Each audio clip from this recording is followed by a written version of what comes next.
If the Earth spins, it does. I would say no, it doesn't. But if the Earth spins, it would have one of two effects. Either the atmosphere would rotate with the Earth, or the Earth would work as a blender and would cause the atmosphere to move separately from the Earth. Now, this is what modern science teaches, is that there is a Coriolis effect.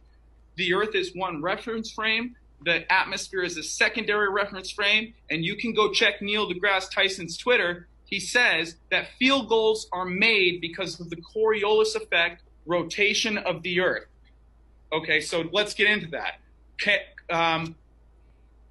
right here, the atmosphere moving as one cohesive body.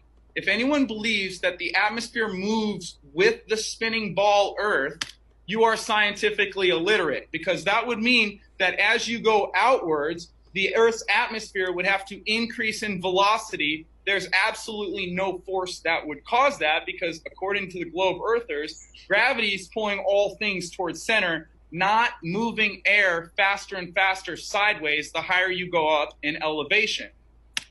And also, that's not the property of fluid dynamics. A column of air will not move as one cohesive body as a result of moving your hand back and forth through the air, or as a result of the Earth spinning 1,000 miles an hour, guys. So if I take my notebook here and I move it left to right, all the air above it is not also moving left to right. That's not how fluid dynamics work. Fluid dynamics is the study of fluid in motion.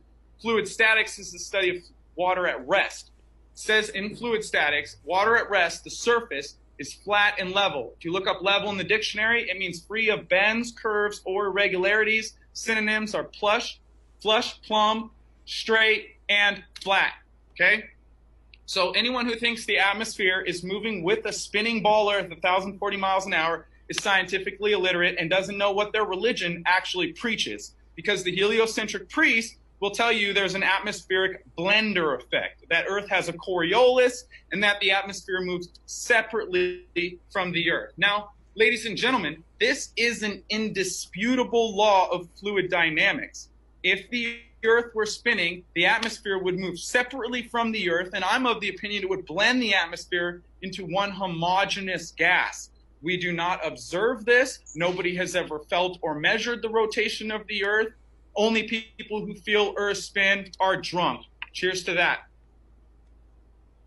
Consequences of a spinning Earth and atmosphere, guys.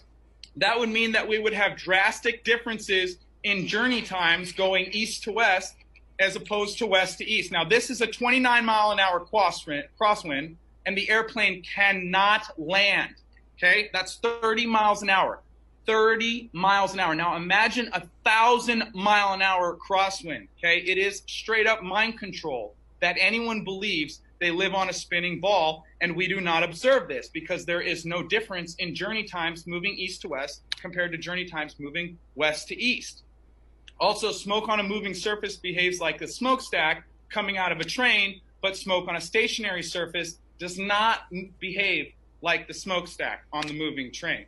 So, I mean, how would it move straight up if the Earth is spinning 1,000 miles an hour? Now, I've got a demonstration here. You put a rocket to the back of this. You move it 1,040 miles an hour to the right. What do you guys think is going to happen to the people, the hot air balloons, the airplane, the mountains, and all the buildings? Of course, they're going to go flying off, because that is a property of fluid dynamics, okay? When something gets hit with 1,000-mile-an-hour wind, it's going to blow away, okay? Hurricanes are 100 miles an hour to 150 miles an hour. This is a demonstration of a 100-mile-an-hour wind. We do not observe this. It is mind control, okay?